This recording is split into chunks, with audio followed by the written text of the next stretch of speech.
नमो जिणाणम। दोनों हाथ जोड़ लेंगे।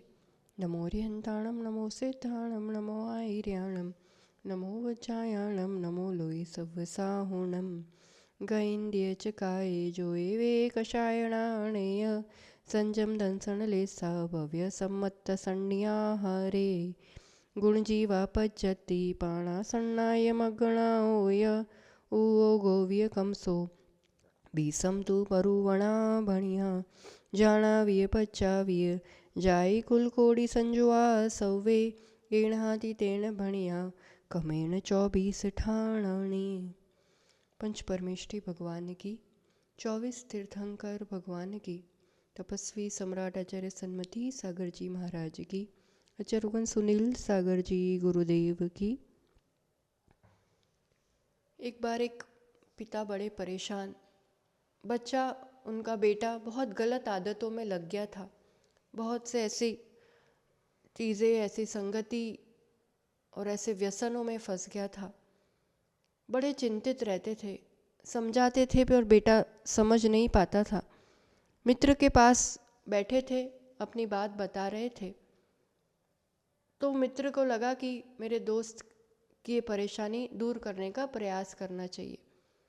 तो जो वो बेटा था, वो युवा, वो अपने इन चाचा के पास यानी अपने पिता के दोस्त के पास गया और दोस्त ने, उन्होंने कुछ बहाने से बुलाया था उसको और कहा कि चलो अपन थोड़ा घूमने चलते हैं, थोड़ा सैर पे चलते हैं नदी किनारे। तो चलते हुए रास्ते में जा रहे, बीच में एक एकदम छोटा सा पेड़, बिल्कुल जैसे अभी थोड़ा ही बड़ा हुआ था, एकदम नाजुक सा, कांटे भी अभी पूरे नहीं आ रहे थे। और वैसे तो वो जो मित्र दोस्त जो चाचा जी थे, उन्होंने बेटे को कहा, बेटा ये पेड़ उठा लेना, इसको उखाड़ लेना। उसने आसानी से, ऐसे भी युवा और थोड़ा शक्तिशाली था, तो 1 सेकंड में यूं उखाड़ के फेंक दिया। आगे बढ़े, थोड़ा और बड़ा सा पेड़ मिला, ने कहा ये भी उखाड़ के फेंक दो। बच्चे को भी लग रहा था, युवा को, कि ये करा क्या रहे, पर ठीक है, क्या फ़र्क पड़ता है, कह रहे तो कर दो, खुश हो जाएंगे।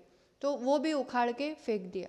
आगे बढ़े और थोड़ा 2-4 फुट बड़ा और थोड़े कांटे से भी थे, कहा ये भी उखाड़ के फेंको। अब उसने सोचा कि ठीक है, पर कांटे लग जाएंगे तो ऐसा होगा, तो पर ठीक है आप कह रहे हो, तो संभाल के फिर भी उसने, थोड़ी सी ताकत लगी, मेहनत लगी, पर वो भी उखाड़ के फेंक दिया। अब आगे बढ़ते गए, बड़ा 8-10 फुट का पेड़ जैसा बड़ा पौधा था, खूब कांटे लगे थे। अब वो कहते इसको उखाड़ के फेंको। वो कह रहे क्या बात कर रहे हो, इसमें तो घंटे लग जाएंगे और ऐसा कोई इतना आसान थोड़ी ना है। और फिर भी थोड़ी बहुत मेहनत की, इधर उधर से कुछ औजार लाके वैसा करके, वो भी, पर फिर भी हाथ में कांटे लग गए और थोड़ा सा लहूलुहान हो गया। फिर आगे बढ़ते बढ़ते एक बड़ा सा वृक्ष, और कहा अब इसको उखाड़ के बताओ। वो कहते अब तो मैं आपके हाथ जोड़ूं, ये तो हो नहीं सकता है, आपको हुआ क्या है। और युवा के पिता भी पीछे से सारा दृश्य देख रहे और सोच रहे मन में, ये कर क्या रहा है, ना कुछ समझा रहा है, ना कुछ बता रहा है, और ये चल के और पेड़ों का नुकसान कर रहा है, कर क्या रहा है।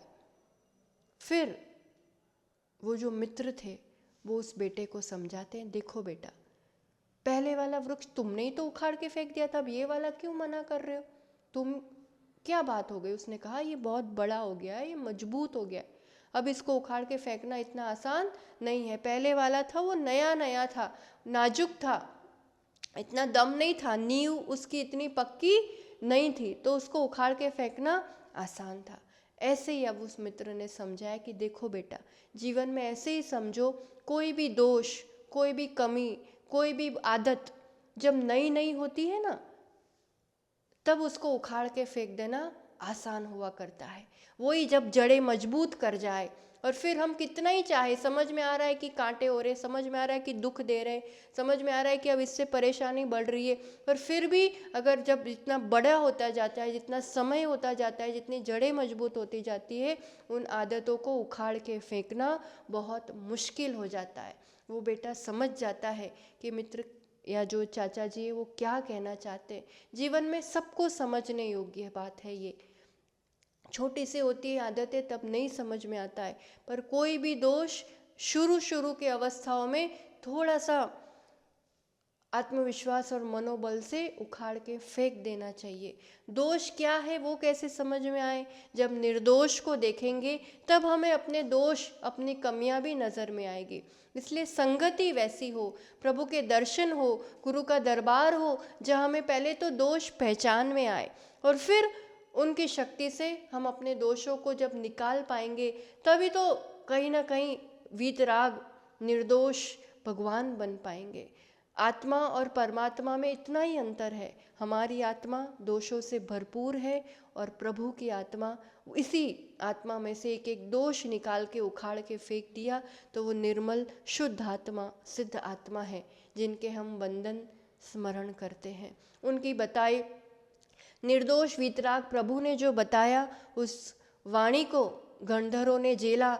आचार्यों का परम उपकार कि हम तक वो वाणी पहुंची है और ये जीवों के अनेक प्रकार, अनेक जातियाँ 24 ठाना में इस जीव समाज के मार्गणाओं से समझ रहे हैं। कितने ही जातियों में घूम लो, हर प्रकार का जीव समाज, हर प्रकार का भेद इस आत्मा ने हर ड्रेस पहन चुके हैं। सूक्ष्म बादर, एक इंद्रिय से पंचेंद्रिय, एक भी भेद बाकी नहीं है। जो ये पूरे 19 बोल रहे हो, 98 बोल रहे हो, 14 बोल रहे हो, जितने भेद भी यहाँ हम चर्चा कर रहे हैं, कुछ भी बाकी नहीं रखा है। बस बाकी है तो इस आत्मा की उस शुद्ध अवस्था को प्राप्त करना। मनुष्य पर्याय में दोषों को पहचानना और दोषों को निकालने का पुरुषार्थ इसी पर्याय में हो सकता है। बाकी अन्य पर्यायों में वास्तविक कर्मों के जड़ों से उखाड़ने का पुरुषार्थ और कहीं नहीं हो पाता है। इसलिए इस कथानक के माध्यम से खुद के इस पुरुषार्थ को जगाना और निर्दोष बनने का लक्ष्य बना के अभी इस जीव समाज में जो आगे के स्थान बच गए थे, अपन ने जीव समाज तक 16 स्थान कल देखे थे और आगे अब गुण जीवा पज्जति, गुणस्थान देखा, जीव समाज तो स्वकीय जो बात है, अब पर्याप्ति आगे का स्थान अपन देखते हैं। पर्याप्ति, प्राप्ति, शरीर योग्य पुद्गल परमाणुओं को ग्रहण करते रहना। अंतर्मूर्त के बाद, जन्म के अंतर्मूर्त के बाद पर्याप्ति पूरी हो जाती है, फिर मरण तक वो पर्याप्तक कहलाता है।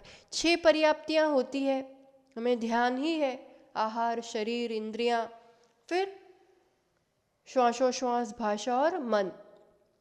अब सीधी सी बात है, जीव समास में लगाएंगे तो एक इंद्रिय के जो 14 भेद है ना, एक इंद्रिय वालों को भाषा और मन पर्याप्ति होगी ही नहीं, क्योंकि उनके पास वो है ही नहीं, तो 4 पर्याप्तियाँ ही आएंगी। 14 भेद है जीव समास के, उनमें सिर्फ 4 पर्याप्ति। बाकी के 2 इंद्रिय वालों को 3 इंद्रिय, 4 इंद्रिय, असैनी पंचेंद्रिय तक, ये जो 4 भेद है जीव समास के, उनके पास 5 पर्याप्ति होगी, क्योंकि भाषा जुड़ जाएगी 2 इंद्रिय से असैनी तक। और जो सैनी पंचेंद्रिय अंतिम भेद है, इस एक भेद में 6 पर्याप्ति होगी। मतलब सिर्फ सैनी पंचेंद्रिय को 6 पर्याप्ति है, बाकी यथा योग्य एक इंद्रिय वालों को 4, 2 से असैनी वालों को 5 पर्याप्तियाँ। अब ऐसे ही प्राण में समझना, प्राण 5 इंद्रियां, 3 बल, आयु, श्वासोश्वास, 10 भेद है प्राण के। किस जीव समास वालों को कितने प्राण होंगे? सैनी पंचेंद्रिय को ही 10 प्राण होंगे, बाकी सबको नहीं होते हैं। प्राण यानी व्यवहार से जिससे हम जीवन मानते हैं। अब देखो, आयु और श्वासोश्वास ये तो सबको ही होता है, उसके बिना व्यवहार में आप जीवन नहीं मान सकते। एक इंद्रिय वालों को भी आयु होंगे, उतना जिएंगे, और श्वासोश्वास तो होता ही होता है। 2 प्राण कंपलसरी सबके पास है। अब जो जीव जितनी इंद्रिय वाला है उतनी इंद्रियां जुड़ जाएंगी और हिसाब से बल भी जुड़ेगा, काय बल, वचन बल, मनोबल। अब एक इंद्रिय वाले 14 भेद, एक इंद्रिय वालों को आयु, श्वासोश्वास, स्पर्शन इंद्रिय और काय बल, क्योंकि वचन और मन तो है ही नहीं, बाकी इंद्रियां भी नहीं है, तो एक इंद्रिय वाले जीव को 14 जीव समास वालों को 4 प्राण, सिर्फ 4 प्राण होंगे 10 में से, ठीक है। अब 2 इंद्रिय वाले, 2 इंद्रिय वालों को एक इंद्रिय बढ़ गई, रसना, 4 में 1 और 5, और रसना इंद्रिय बढ़ी, इसलिए वचन बल भी बढ़ेगा, आवाज कर पाते हैं ना वो, वचन बल। तो 5 में से 2 इंद्रियां, 2 बल, आयु, श्वासोश्वास, मतलब 6 प्राण। जीव समास का एक भेद 2 इंद्रिय वाला जिनको 6 प्राण होंगे। फिर एक भेद 3 इंद्रिय वाला, 3 इंद्रिय जीव वालों को सिर्फ एक इंद्रिय जुड़ जाएगी, यानी 7 प्राण हो जाएंगे। फिर 4 इंद्रिय वाले जीव को और एक इंद्रिय बढ़ जाएगी, स्पर्शन रसना घ्राण चक्षु। तो 4 इंद्रिय, 2 बल और आयु और श्वासोश्वास, मतलब उनके पास 3 इंद्रिय वालों के पास 7 प्राण देखे, 4 इंद्रिय वालों के पास 8 प्राण, है ना। अब असैनी पंचेंद्रिय, असैनी पंचेंद्रिय है तो इंद्रियां तो 5 हो, बल अभी मन नहीं है उनके पास, तो वचन बल काय बल 2 बल और आयु श्वासोश्वास यानी 9 प्राण, और सैनी पंचेंद्रियों को 10 प्राण। मतलब इसमें बहुत भेद हो जाते हैं, एक इंद्रिय वालों को 4, 2 इंद्रिय वालों को 6, 3 इंद्रिय वालों को 7, 8, 4 इंद्रिय वालों को 8, असैनी को 9, सैनी पंचेंद्रियों को 10 प्राण। जब हमने इंद्रिय मार्गणा आदि देखा है तो ये सब भेद समझे ही हुए हैं, पर फिर भी एक रिवीजन भी समझ लो। और विषय आया है तो 14 मार्गणाएं हमने देख ली, गति से आहारक तक, मतलब एक तरह से पूरा विषय आ चुका है। अब कहीं ना कहीं थोड़ा थोड़ा रिपीटेशन ही होता रहेगा, पर वो भी ज़रूरी है। विषय एक बार पुनरुक्त भी हो जाता है तो ताज़ा भी हो जाता है। अब रही बात संज्ञा, संज्ञा 4, आहार परिग्रह भय मैथुन, सभी जीव समास, सभी जीवों के चारों संज्ञाएं होती है, इसलिए पूरी 19 से 19 में 4 उपयोग।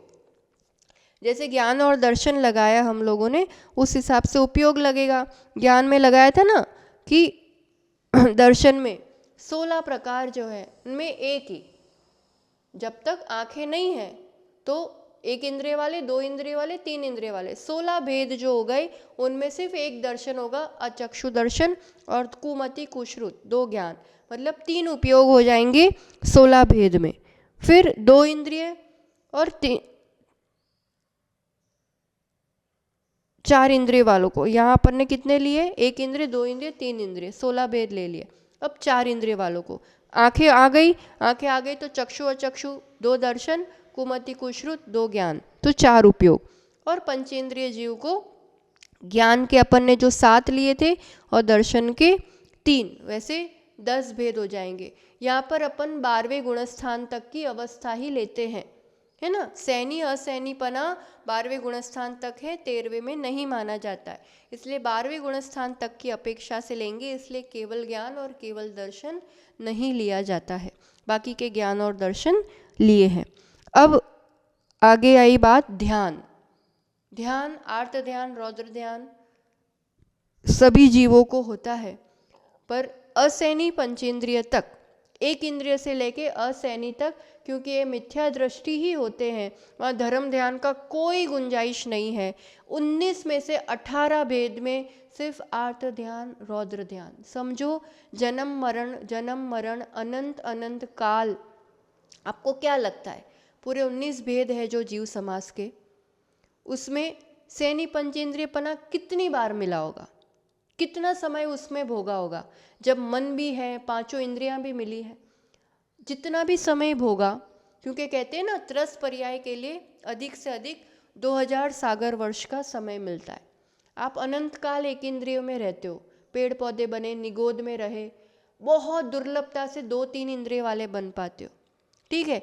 वो त्रस पर्याय 2 इंद्रिय से 5 इंद्रिय वाली पर्याय का टाइमिंग है फिक्स, 2000 सागर कुछ अधिक, उतना टाइम उसमें हो जाता है, पुनः आप एक इंद्रिय में आ जाते हो। तो अब वो 2000 सागर कुछ टाइमिंग है, उसमें 2, 3, 4 इंद्रिय वाले कीड़े मकोड़े भी कितनी बार बने मरे, जन्म मरण, वो टाइमिंग कट। सैनी पंचेंद्रिय भी बन गए मान लो, तो उसमें मैक्सिमम टाइम गया नरक में, सागरों की पर्याय आयु, देव भी बन गए कदाचित, तो भी फिर मिथ्यात्व के कारण कल्याण नहीं कर पाए। सैनी पंचेंद्रिय पने का टाइम कितना कम, टाइम मिला तो उसमें कल्याण का अवसर कितना कम। 18 भेद ऐसे हैं जहाँ सिर्फ आर्त ध्यान, रौद्र ध्यान है, धर्म ध्यान की कोई गुंजाइश ही नहीं है। सैनी पंचेंद्रिय भी बन गए तो सम्यक्त नहीं हुआ, तब तक धर्म ध्यान नहीं हुआ। आर्त ध्यान, रौद्र ध्यान सिर्फ और सिर्फ क्लेश, दुख और आनंद भी माना तो हिंसा आदि पाप में आनंद माना और दुखी दुख बढ़ाया, दुख को निमंत्रित किया। आर्त ध्यान रौद्र ध्यान के संस्कार बहुत गहरे पड़े हुए हैं और उससे, उस अशुभ से छूट करके शुभ ध्यान में प्रवृत्ति होना बहुत बहुत दुर्लभ है। अब देवशास्त्र गुरु की शरण मिली है तो उसमें भी सिर्फ अहंकार पुष्टि और परिग्रह बढ़ाने में और आकुलता करने में और ईर्ष्या करने में और मेरा तेरा करने में, सिर्फ इन्हीं आर्त ध्यान रौद्र ध्यान में अपना अनमोल समय, एक एक श्वास मत गवाओ। बहुत सीमित समय मिला है मनुष्य पर्याय का, कब अगली श्वास खत्म हो जाए, पूरी हो जाए, कोई भरोसा नहीं है। पर जब तक का समय है उसमें धर्म ध्यान का पुरुषार्थ बढ़े, ऐसा पुरुषार्थ करना चाहिए। 18 वेद में 8 ध्यान, 4 आर्त ध्यान, 4 रौद्र ध्यान, सिर्फ एक भेद है सैनी पंचेंद्रिय, जिसमें 14 भेद आएंगे।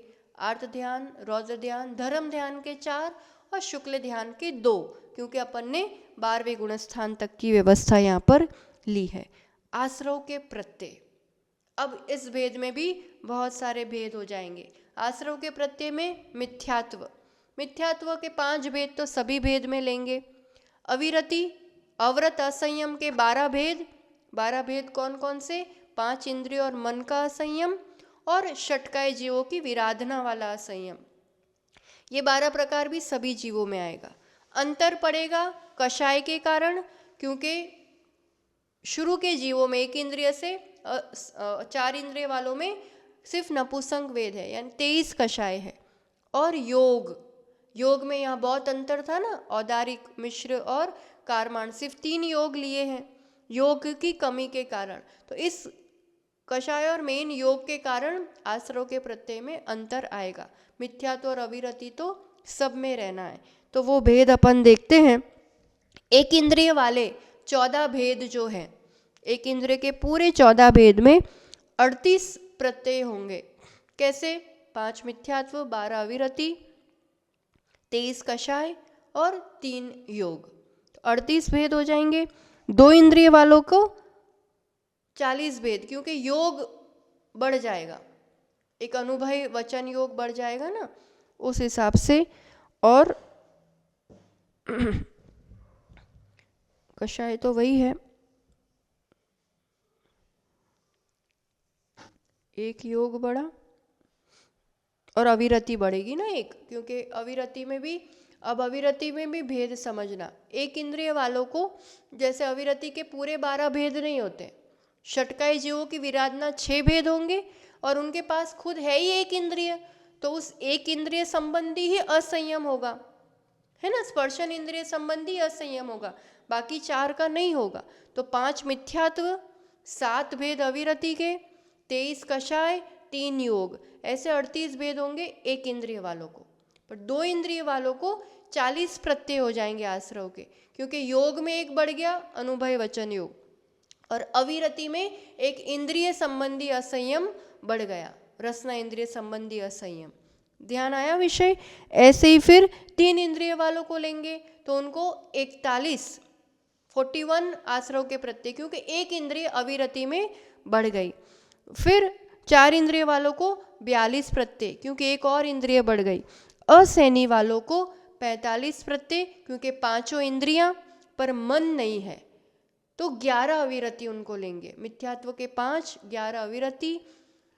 अब यहाँ कषाय पूरी 25 हो जाएंगी पंचेंद्रिय वालों को, और योग अभी असैनी है, असैनी के हिसाब से योग अभी 4 ही रहेंगे, तो योग उस हिसाब से 45 भेद हो रहे हैं। और सैनी पंचेंद्रिय, सैनी पंचेंद्रिय के मिथ्यात्व, अविरति, कषाय भी पूरी, योग भी पूरे 15, पूरे 57 आश्रव के प्रत्यय सैनी पंचेंद्रिय के लिए कहे जाएंगे।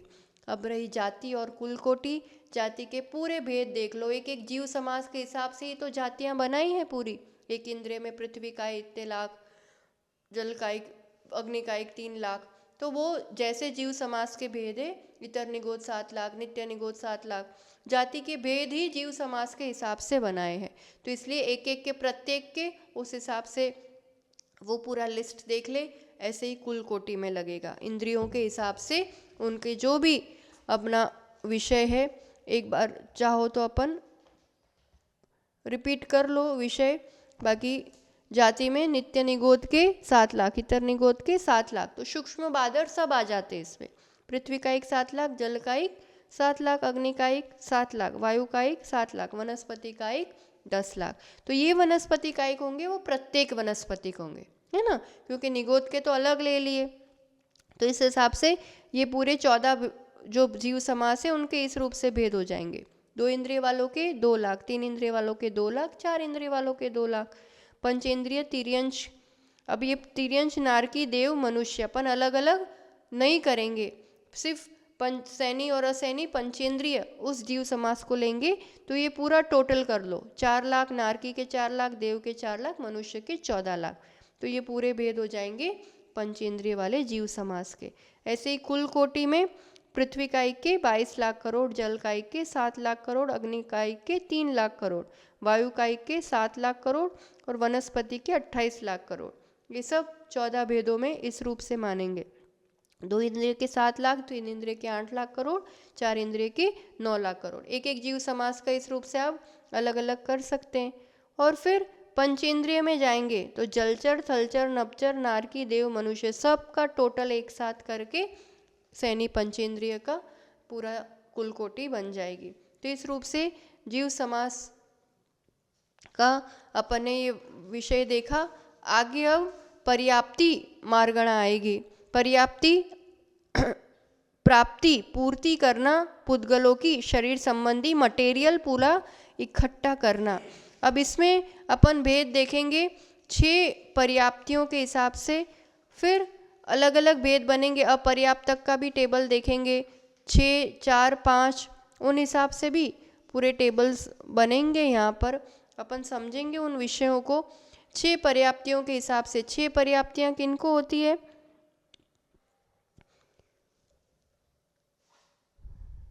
पूरे जो सैनी पंचेंद्रिय वाले जीव हैं, है ना, उन सभी को 6 पर्याप्तियाँ पूरी होती है। अब 6 पर्याप्तियों वाला अपन देखें यहाँ पे कितने कितने गतियों में होंगे वो जीव जिनको 6 पर्याप्ति होंगी। 6 मतलब शरीर संबंधी जो भी है, आहार, शरीर, इंद्रियां, भाषा भी होगी, श्वासोश्वास भी और मन भी, सभी चीज़ें हैं। तो सीधी बात है 6 पर्याप्तियाँ सैनी पंचेंद्रिय जीव को ही होना है। सैनी पंचेंद्रिय जीव कहाँ कहाँ होते हैं? तो चारों गति में। गति चारों आएंगी, इंद्रियां सिर्फ एक, पंचेंद्रिय, काय, त्रस्काय, योग। अब योग की बात है तो पहले समझ ले कि जो ये गुणस्थान है इनके पर्याप्ति, तो गुणस्थान तो पूरे में 1 से 14 तक पूरे ही गुणस्थान मानेंगे। अब सभी गुणस्थान मानेंगे, उस हिसाब से यहाँ पर योग की गिनती करेंगे, है ना। तो योग 6 पर्याप्ति हो, उसमें योग कैसे मानेंगे? मन के चारों, वचन के चारों। अब देखो पर्याप्ति पूरी हो चुकी है तो मिश्र का योग नहीं मान सकते अपन, है ना। औदारिक मिश्र नहीं होगा, वैक्रिक मिश्र भी नहीं होगा, आहारक मिश्र भी नहीं होगा, कारमाण भी नहीं होगा। एक पर्याप्तक जीव, कैसा जीव? जिसके 6 पर्याप्तियाँ पूरी हो चुकी है, ऐसे जीव की अपन यहाँ बात कर रहे हैं। तो वो अपर्याप्तक अवस्था में मिश्र अवस्था होती है जन्म के टाइम। तो तीनों शरीर की मिश्र अवस्था भी नहीं और कारमाण अवस्था भी नहीं आएगी। 4 योग काय योग निकल जाएंगे तो 7 में से 3 काय योग ही होंगे, औदारिक काय योग, वैक्रिक काय योग और आहारक काय योग। ये अलग ही ढंग का एक ऐसा अनोखा टेबल है जिसमें आहारक, वैक्रिक और औदारिक तीनों परिपूर्ण काय योग एक साथ है, पर मिश्र काय योग उसके साथ नहीं है। तो ये 3 काय योग यानी 11 योग। 11 योग तो बहुत बार टेबल में आए, पर इस तरह का कॉम्बिनेशन पहली बार यहाँ पर बन रहा है। वेद तीनों ही होंगे, स्त्री, पुरुष, नपुंसक, कषाय।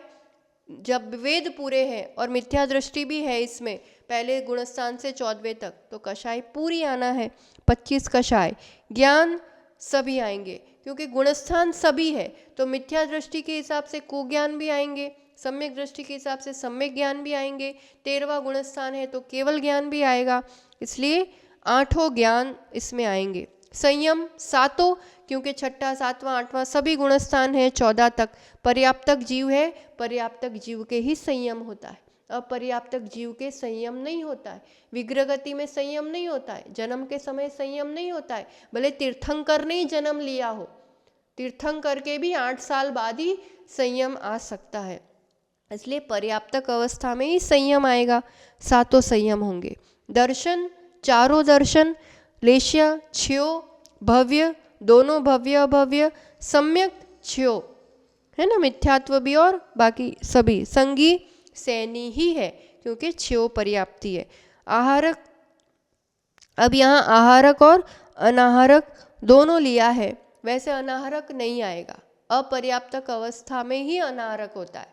पर ये 13वें गुणस्थान के समुद्घात की अपेक्षा से ही सिर्फ, और 14वें गुणस्थान की अपेक्षा, मेन तो जो यहाँ लिया है 14वां गुणस्थान, वहाँ योग नहीं है, योग नहीं होने से आहारक नहीं है, अनाहारक है। तो आहारक अनाहारक दोनों, ये एक टिपिकल जो पोजीशन है समझना, पर्याप्तक जीव आहारक ही होता है, विग्रह गति नहीं है, मिश्र अवस्था नहीं है, इसलिए अनाहारक विग्रह गति में ही होती है। कर्मण का योग नहीं है, पर फिर भी अनाहारक लिया है, तो यह अनाहारक सिर्फ 14वें गुणस्थान की अपेक्षा 14वें गुणस्थान में है अनाहारक, और यहाँ पर्याप्तियाँ पूरी है उस जीव की, है ना, पर अवस्था अनाहारक है। तो 14वें गुणस्थान की अपेक्षा समझना, बाकी तो पूरे में वो आहारक ही रहेगा। गुणस्थान 1 से 14 पूरे, जीव समास सिर्फ 1 सैनी पंचेंद्रिय, पर्याप्ति 6 स्वकीय, प्राण 10, क्योंकि सारी पंचेंद्रिय सैनी पंचेंद्रिय जीव है तो प्राण 10, संज्ञा 4, उपयोग पूरे 12 आएंगे, क्योंकि ज्ञान और दर्शन पूरे लिए हैं। ध्यान पूरे 16 आएंगे, क्योंकि 14वें गुणस्थान तक का पूरा विषय है। आश्रव, आश्रव मिथ्यात्व के 5, अविरति 12, कषाय 25, पर योग 11 लिए हैं।